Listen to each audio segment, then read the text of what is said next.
How long have you been doing this, and what made you get in the field? So we've been around now for 5 years, and what got us into this is because we wanted to be part of this transformation and help build economic growth and sustainability in our own community, and for me, this is my own backyard. Well, fantastic. So what's one of the biggest struggles that you have? Because from what I understand, you bring investors and investments together. So what's one of the biggest struggles that you have in this area? So we have a group of about 30 accredited investors, and so we're always welcoming people who want to get involved with us, and we need to have more outreach and build the awareness of Spark Angel Network so that we can help fund these companies and really give back to the Durham region economy and help the community. What are some of the criteria you look for in funding something? So we look for companies that are market ready, have high growth potential, and are really, the entrepreneurs have to be A+. Got you. Well, have you had to adapt what Spark Angels does to the traditional angel model? So on that note, we don't see ourselves as being or having competitors. We see it as we are one of the resources available for entrepreneurs, and we see it as we are the angel group within Durham region. So we collaborate with the other angel groups and community partners and private equity groups to help fund the company. So we work with them, not against them. Okay, so all right. So then in your job as you're the manager. You're in charge. Yeah. Okay, so tell us about one of your best moments. Yeah, so for me, it's hard to pick just one, but I would say because our vision is to provide, its community and its economic growth within our region. So being able to provide funding for these companies and really see them accelerate and take off and stay in Durham region, for me, that's why I got into this. That's what I really like doing. It's being able to really witness our economic growth in our region and see these companies succeed. Well, that's fantastic. So where do you see your job, your responsibility in 10 years from now?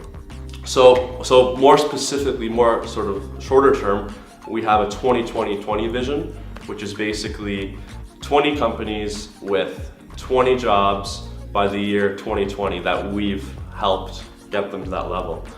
So you think from an economic development point of view, that's 400 jobs. And in 10 years, we look to continue that and grow upon that.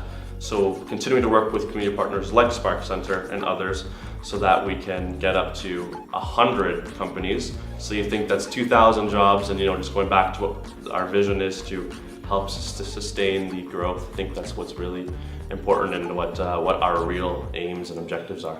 Okay, so if there's a potential startup out there, yeah, and they're looking at getting in touch with you to get potentially looking at funding, what would you tell them? So go to the website first of all. There's lots of information there, and it'll really tell you if you're a right fit. We have a 3-pager that you can fill out, and that gives you all the information that we're looking for. To summarize it in a nutshell, we are looking for scalable technologies that are market ready, and typically they sort of have a proof of concept of some sort, and we prefer companies within our region, of course, and that have typically they've gotten friends and family around, and they've leveraged that and built their software of some sort, and they're ready to really take it off to the next level, and that's where we kind of come in with the angel round. With the angel round, and how much funding can you provide up to what? So typically our sweet spot, we like to fund between $50,000 to $500,000, but again, going back to the collaboration with other angel groups, we can get up to $2 million if you get other groups involved. So, well, that's fantastic. And what's the criteria for the funding? Is it a piece of the company, or how does it work? Good question. So there's different structures. We typically like convertible debt. So you give up, it's a carried interest with usually a noted cap, and investors upon the next round can convert to equity, so they get a kick into the actual company. Other groups like preferred shares or common shares, so there's different structures, but our preference is convertible debt. So it is possible that under your thing, that you can have a startup and the guys that started the company can maintain actually control of the company and still get funded? Yes, but it's a convertible debt, so it can be converted to equity. So there is a distinction there. It is typically, they are giving up a little bit of a portion of their company. Usually, but not a controlling interest, in my point. Correct. They still want the entrepreneur to stay in control. We frame it as smart money, so it's the investment capital, but it's more than that. You get the expertise, you get the experience, the mentors, and the connections that come with angel investment and angel investors. Fantastic. So, okay, so you're in downtown Oshawa. You lived here most of your life? Yeah. So I was born here, raised here, went to elementary school, high school, and even university here. So for me, this is the only community I know. I actually play in a band. We don't play all that much, but we've played shows, everywhere in Oshawa, from places like the Mustache Club or the Atria and others around. So for me, this is my community, and to be able to give back and continue what it is that we're trying to do is, that's what makes me really excited about what we're doing, is being able to see and witness. In 10 years time, I can look back and say, wow, this is really cool, like what Oshawa is becoming, what it's getting to become, and say, I played a part of that. I played a part of this community development. That's what makes me really excited about what I do. Great. So can you explain in lay terms what is convertible debt? Yeah. So convertible debt, you raise it as debt, and so you typically. Sorry, but how do you raise debt? Do you go in the hole? What does that mean? No.